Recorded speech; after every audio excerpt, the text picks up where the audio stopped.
Comme il a été dit, la problématique que je m'apprête à exposer ici découle plus largement de celle de mon projet doctoral.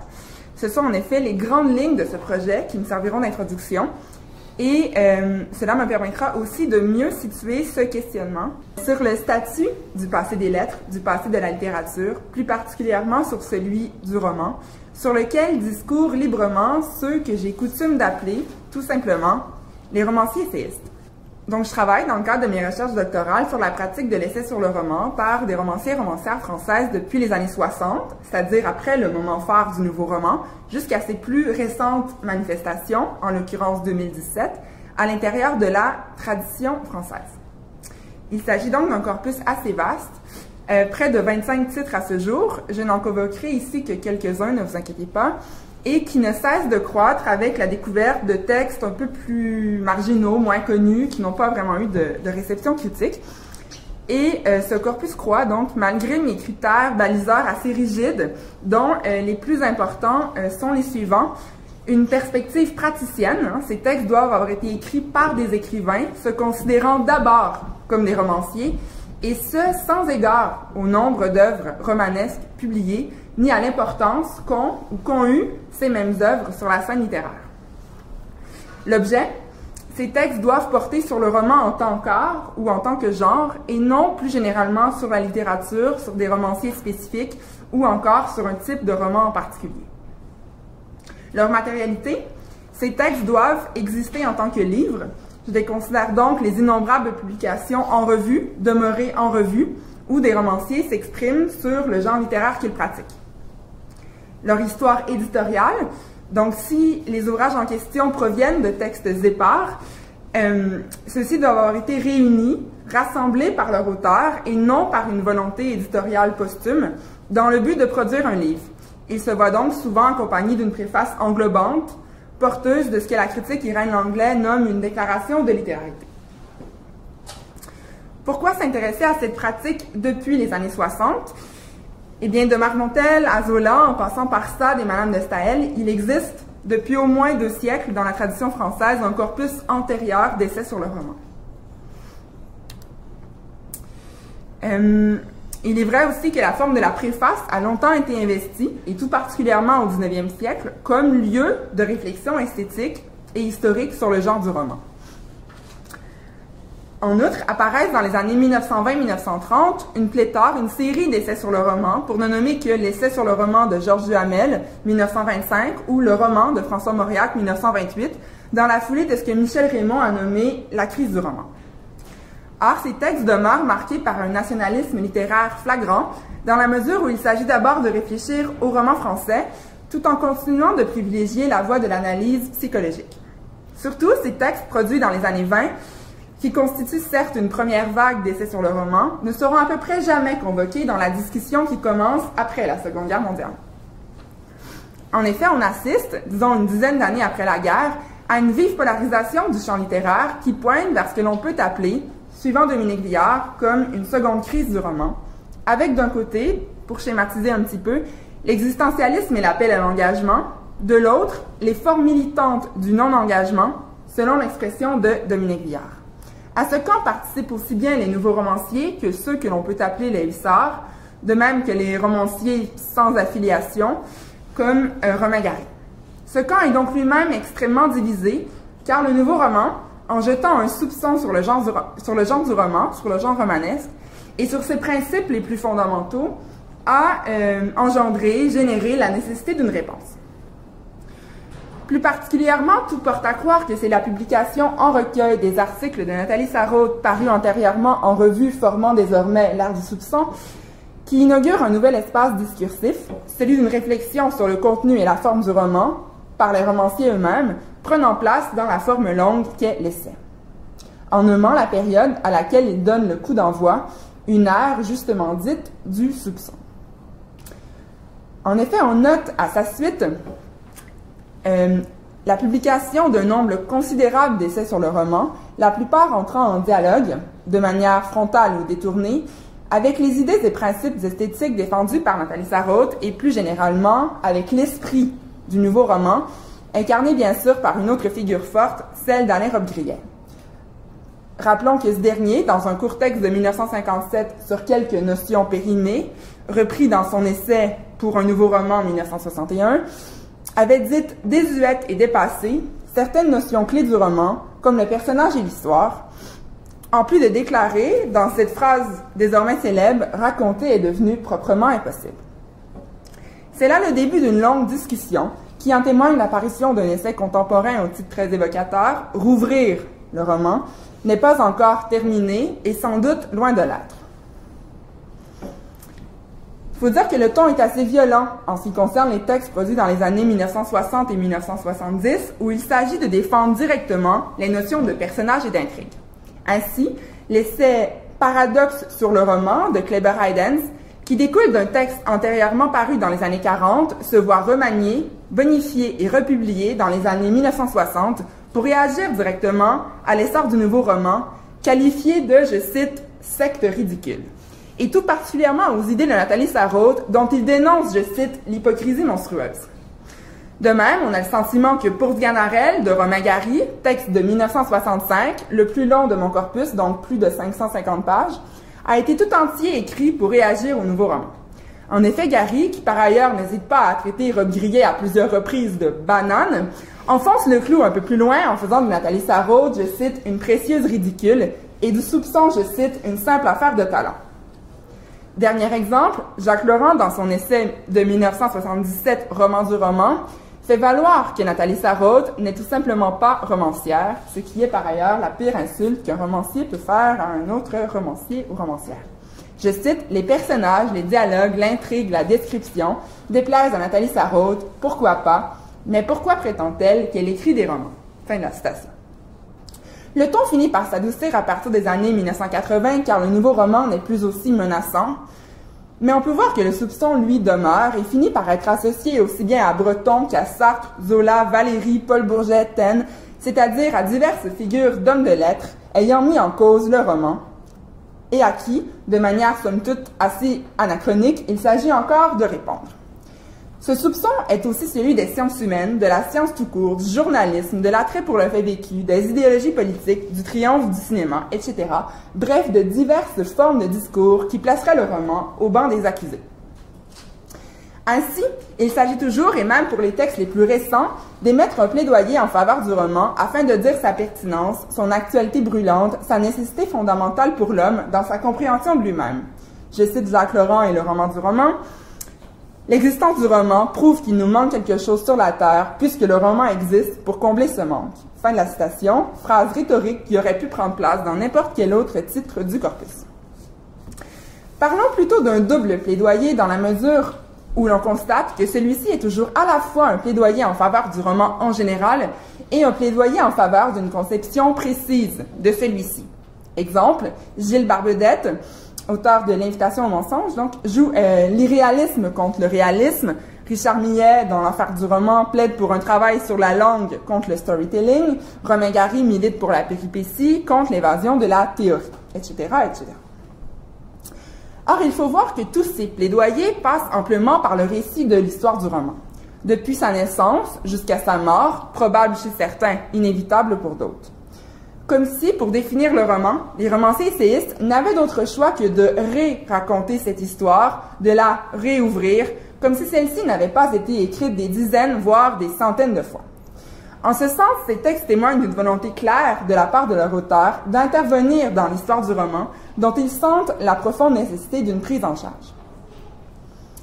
Ces histoires n'étant tenues à aucune rigueur, une liberté qui est à la fois celle que confère le statut d'écrivain et celle qu'offre le genre de l'essai, elle comporte des différences importantes sur le plan des contenus.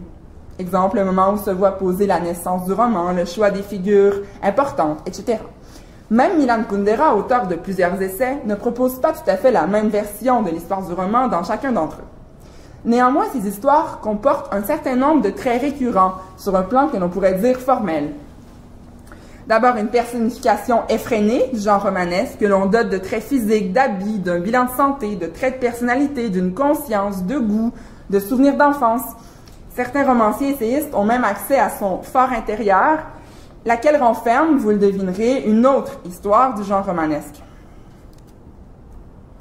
Ensuite, l'emprunt du schème de l'aventure. En effet, ces histoires prennent place sur un fond de vive polarisation axiologique entre les braves alliés du genre romanesque et les méchants antagonistes, comme Zola, qu'il s'agit de combattre, alors que les romanciers essayistes mobilisent les principaux topoïs des romans d'aventure, des guet-apens, des duels, des espaces dangereux, navigation périlleuse, récits de captivité, à l'intérieur d'une histoire qui est loin d'être un grand fleuve tranquille et qui se joue à milieu des maisons d'édition prestigieuses, des mansardes parisiennes et des capitales européennes.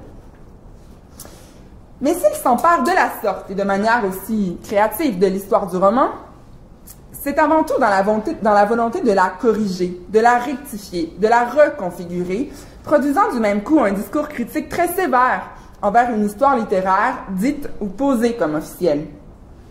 Je cite Gilles Barbedette dans L'Invitation au mensonge. « Au fond, l'histoire du roman est en grande partie l'histoire d'un malentendu. L'histoire du roman n'est pas la suite sagement alignée de perles réunies par le fil d'un même collier. Non, c'est plutôt l'histoire d'un collier qui n'en finit pas d'égrener des perles dissemblables. Le roman est l'histoire permanente d'un désordre. » Et il réitère, je cite, « Il n'y a pas une seule et belle évolution du roman. » Ainsi, et c'est ce qui me fait entrer après ce long préambule au cœur de mon propos principal, si cette portée rectificatrice s'affiche d'une part au niveau des contenus, donc dans la volonté de valoriser des auteurs écartés ou encore d'incriminer certains grands noms de l'histoire littéraire, plus fondamentalement, ce sont les termes mêmes de l'histoire littéraire, envisagés ici bien sûr dans son acception la plus traditionnelle, la plus positiviste, comme si depuis la fin du 19e siècle, l'histoire littéraire n'avait pas vraiment évolué, qui se voient critiqués et refusés. Refus du déterminisme, refus du biographisme, refus de la périodisation officielle, que l'on parle de siècles, de courants ou d'écoles. Et, c'est ce qui nous intéressera davantage, refus même de la chronologie, et surtout d'une valeur implicitement associée à la chronologie, celle du progrès. Je reprends ici l'exemple de Gilles Barbedette. Je cite, « L'histoire officielle s'intéresse toujours au bond en avant, au progrès, jamais aux reculades et aux régressions. L'histoire littéraire n'a pas envisagé les choses autrement. » Fin de la citation. C'est bien sûr évidemment ce que lui entend faire. Je cite également ici Milan Kundera dans son essai « Le rideau ».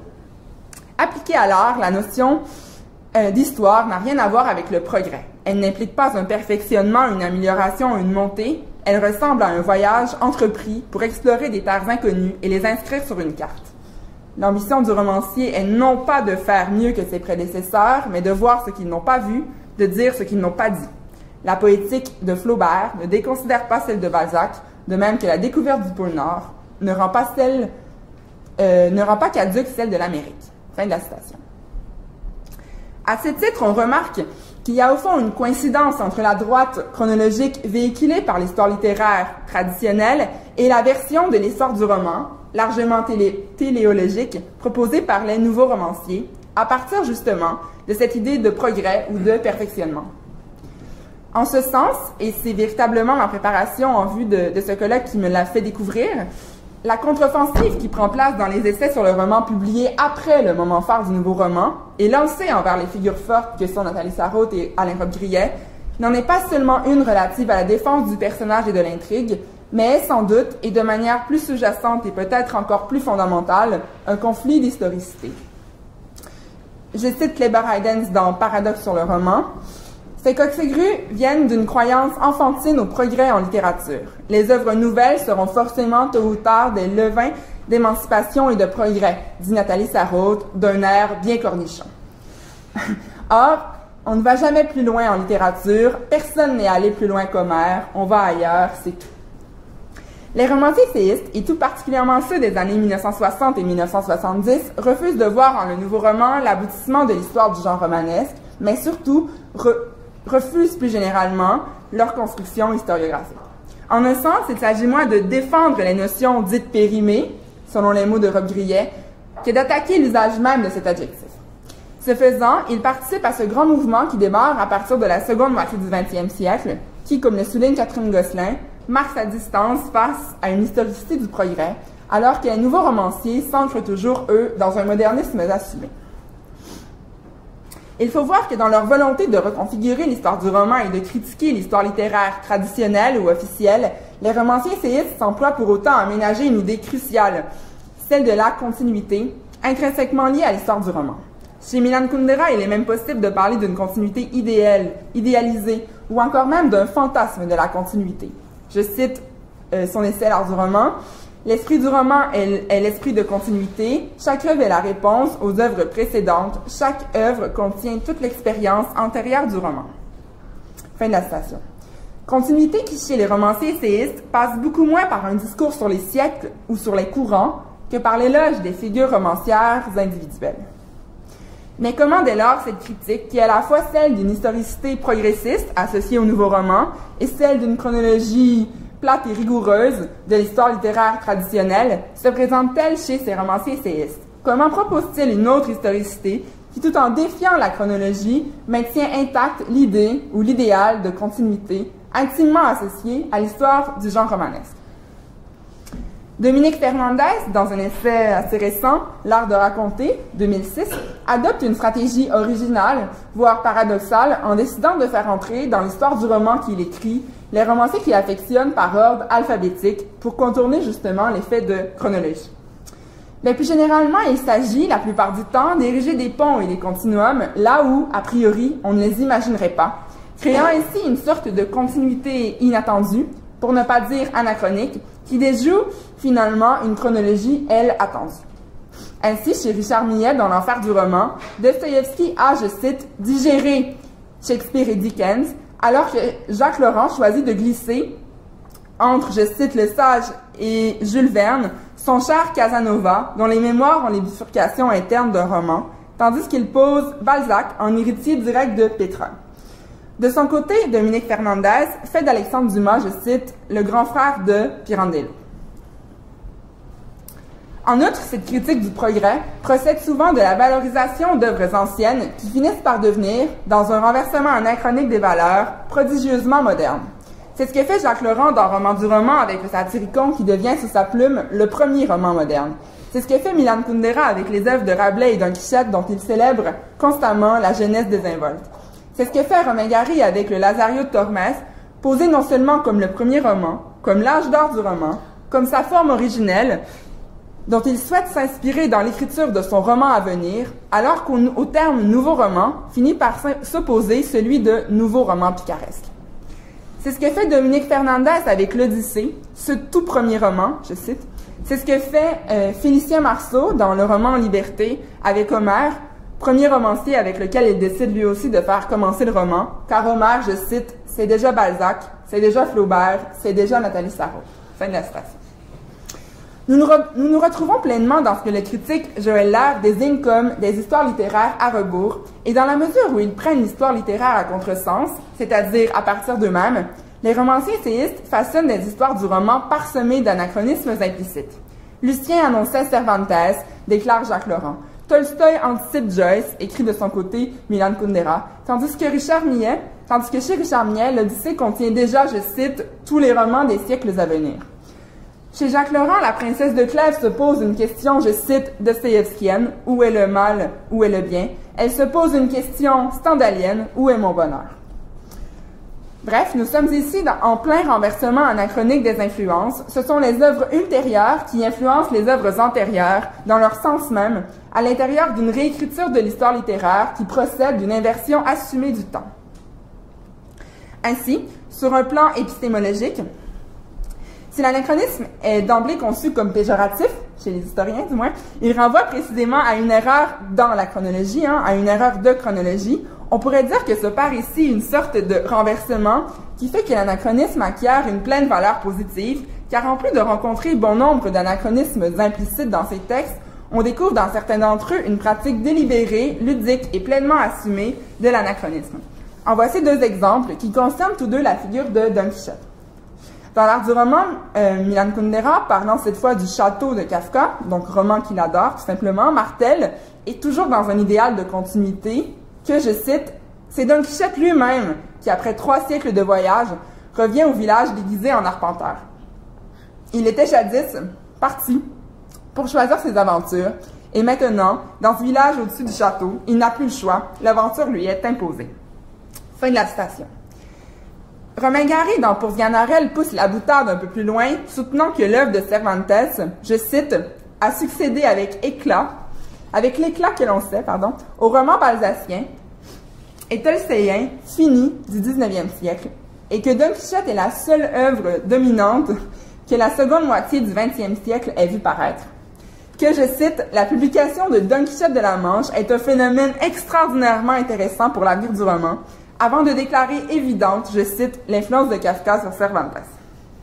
Anachronisme ludique qui lui sert à la fois à critiquer son siècle littéraire, Gary déteste en effet la tournure théorique que est en train de prendre la littérature et le roman, à valoriser l'ancien, à brasser l'édifice des catégories et des divisions par siècle, qu'à offrir un modèle dynamique de la lecture, préfigurant du même coup les considérations théoriques d'un Genette, d'une Marthe Robert ou d'un Pierre Bayard sur les phénomènes de lecture anachronique. Or, parallèlement à cette prise à rebours du temps, on relève aussi dans les essais du corpus un processus d'aplanissement du temps historique au profit d'une conception de la temporalité que j'oserais dire géographique ou spatialisée, qui résulte en un effet de simultanéité, et ce, aux dépens de la droite linéaire chronologique. Je donnerai cette fois un exemple tiré des Testaments trahis de Milan Kundera, qui témoigne bien de ce mode de la simultanéité. Je cite, « Les fenêtres ouvertes dans le roman de Kafka donnent sur les paysages de Tolstoï, sur le monde où les personnages mêmes, dans les moments les plus cruels, gardent une liberté de décision qui donne à la vie cette heureuse incalculabilité qui est la source de la poésie. Le monde extrêmement poétique de Tolstoï est à l'opposé du monde de Kafka, mais pourtant grâce à la fenêtre entrouverte, tel un souffle de nostalgie, telle une brise à peine sensible, il entre dans l'histoire de K et y reste présent. » Ouais, ben, il me reste comme une synthèse conclusion et quelques minutes, ça va être... Oui, ouais. OK. Dans un essai ou dans l'autre, dans une histoire du roman ou dans l'autre, il semble que nous ne sommes jamais dans un rapport directement linéaire ou chronologique au passé des lettres, encore moins dans un rapport progressiste ou téléologique à l'histoire du roman. Mais en même temps, s'il y a une volonté de dénouer la chronologie, on ne se retrouve pourtant pas dans un parfait désordre. Il ne s'agit jamais d'abolir complètement la chronologie, encore moins l'idée centrale de la continuité. Il s'agit plutôt de la réaménager, de la dire autrement. Un peu comme dans un roman, même usant de prolepse et d'analepse, un romancier n'abolit jamais toute chronologie, et il s'agit toujours d'articuler différents épisodes et leur enchaînement. Et à partir de là, l'histoire littéraire peut devenir un vaste terrain de création, une matière dont s'emparent les praticiens. À l'intérieur de ces réaménagements, les romanciers essayistes osent des rapprochements, pensent des voisinages que le professeur, le critique ou l'historien sérieux peut difficilement faire. Ce faisant, ils instaurent une sorte de dialogue entre les morts, un dialogue entre des auteurs issus d'aires spatio-temporelles distinctes, et ce bien souvent à l'intérieur d'une même page, à l'intérieur d'une même phrase. La recherche de l'influence cédant sa place à une pensée de la confluence. Or, ce dialogue, le praticien l'établit toujours à partir de ses préférences et de ses aversions, parfois avec une grande intransigeance, mais toujours à partir de ses propres lectures. De fait, on relève de très nombreuses mises en scène de la lecture dans les essais du corpus, de même qu'une inscription de la matérialité des livres.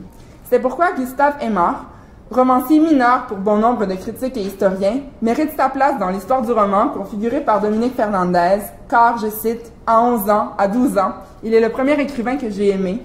Je dévorais ses histoires de coureurs des bois et d'Indiens, ces aventures rapides et violentes qui avaient pour cadre des paysages grandioses et sauvages, pour le gamin triste que j'étais, confiné dans le Paris sombre et oppressant de l'occupation, quelle entrée en matière fascinante. » Fin de la citation.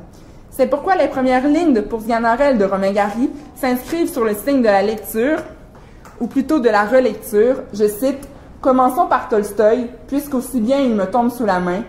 Je viens de relire Guerre et paix, et ma frustration augmente. Cette œuvre accomplie, victorieuse de la réalité, ne fait que creuser mon désir de rivaliser moi aussi avec la puissance. » Fin de la citation. Alors que le romancier essayiste choisit d'entrer dans l'histoire du roman non pas par son début, mais en empruntant une porte du milieu. C'est également pourquoi il importe à Jacques Laurent de raconter ce souvenir de lecture dans Roman du roman, lorsqu'il s'agit de discourir sur les pouvoirs du roman. Je cite, « Lisant Colette, je me laissais conduire sur une petite place du village. Cela me rappelait un souvenir. Tel est le pouvoir prodigieux, je pèse mes mots, du roman. Il multiplie notre existence, puisqu'il nous fournit des souvenirs parfaitement semblables à ceux que nous faisons pendant l'écoulement de notre vie, de sorte que nous avons vu ça, et nous découvrons enfin que le propos ou le spectacle appartenait à un roman, et que son souvenir avait pris avec le temps la même buée ou la même acidité qu'un souvenir réel. » Fin de la citation. Ces très nombreuses mises en scène d'un soi lecteur ouvrent sur la question d'un rapport beaucoup plus individuel à l'histoire littéraire, dans lequel les œuvres et les auteurs convoqués dans ces scènes d'une vie de lecteur ne prennent réellement sens, alors que la chronologie qui finit par s'imposer, est celle de la vie de l'auteur et de ses souvenirs de lecture. Ainsi, il faut bien voir que ce qui est mis de l'avant à travers ces divers bris de la chronologie officielle et ces divers emplois de l'anachronisme, qu'ils soient discrets et implicites ou plutôt ludiques et assumés, c'est bien la temporalité propre de la lecture, de l'acte de lecture et de sa mémoire. Ce primat d'un temps de la lecture, donc par opposition à celui de la publication des œuvres et même de leur réception, a ici dans ces textes deux grands effets, à la fois, je dirais, contraires et très proches. D'abord, celui de lier l'histoire du roman à la mémoire personnelle de chaque romancier essayiste. Ensuite, celui d'un élargissement radical du présent. Le passé des lettres devient un présent, le présent intemporel de la mémoire, qui ouvre sur une pensée de la coprésence des œuvres. Or, cette temporalité de la lecture n'est-elle pas, au fond, la vraie temporalité de la littérature? Sa temporalité propre, car, comme le dit ici le critique Christophe Prado, je cite, « Un livre est beaucoup moins situé par la chronologie, par sa date de réception, que par la place mouvante qu'on lui fait dans les édifices complexes de la mémoire. On peut rajeunir une œuvre, faire d'un vieux livre une nouveauté, comme on peut faire passer une nouveauté pour un vieux livre. C'est l'enjeu même de la lecture, où tout se joue toujours au présent dysynchronique de la mémoire. » Fin de la citation. Ainsi, n'est-ce pas au fond le sort même de la lecture qui est d'être anachronique? En effet, tout lecteur arrive à la littérature de manière anachronique, dans une chronologie discontinue, car le lecteur ne découvre jamais un genre des origines à aujourd'hui. La lecture engendre cette espèce de présent perpétuel où Rabelais n'est pas vraiment plus vieux que Balzac, où Balzac lui-même n'est pas vraiment plus vieux que les parutions romanesques les plus contemporaines. Ici, rien du moins qui ait une valeur esthétique, n'est, comme le dit Rob Grillet, périmé. Et le vieux roman, comme le dit Nathalie Sarraute, ne s'oppose pas au nouveau, et dans cette forme d'historicité, aucune œuvre n'est âgée. En ce sens, on pourrait dire que c'est d'abord à partir d'un soi lecteur que les romanciers essayistes réécrivent l'histoire, ou plutôt la mémoire du roman, dans laquelle évidemment ils chercheront à se situer, à se positionner, cela mériterait un autre développement.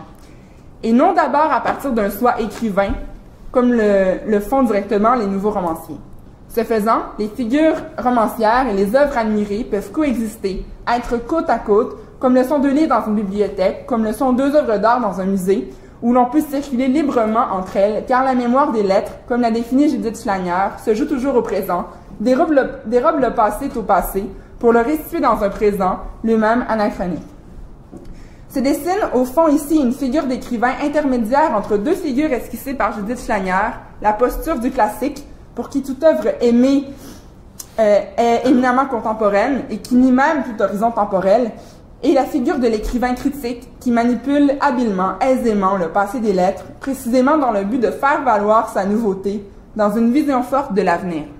Les romanciers essayistes du corpus sont des écrivains pour qui la pratique personnelle de la création est intimement liée à l'histoire du roman, pour ne pas dire qu'ils ont un attachement sentimental envers celle-ci, mais qui, sans avoir directement la posture du classique, refusent l'historiographie de la nouveauté, celle qui déclare que certaines notions sont périmées et que les œuvres du passé sont soupçonnées.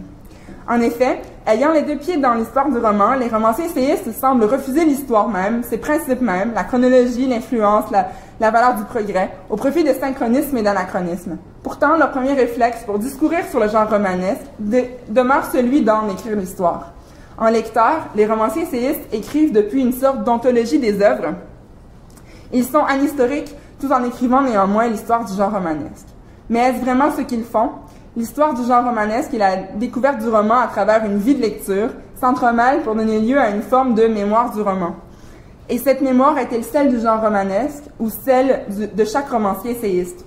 Tout porte à croire qu'en voulant écrire à chaque fois la véritable histoire du roman, chacun se trouve à écrire un fragment de sa mémoire. Mémoire dans laquelle le passé est une présence, mémoire qui finit par être imbriquée aussi bien de leurs anecdotes personnelles et de leurs souvenirs de lecture, de leurs aversions et de leurs admirations, parfois même de leurs plaisirs coupables, et par lequel ils se livrent aussi à une sorte d'autoportrait par l'oblique, pour ne pas dire qu'ils écrivent leur propre mémoire en tant que romanciers. Merci, désolée d'avoir dépassé.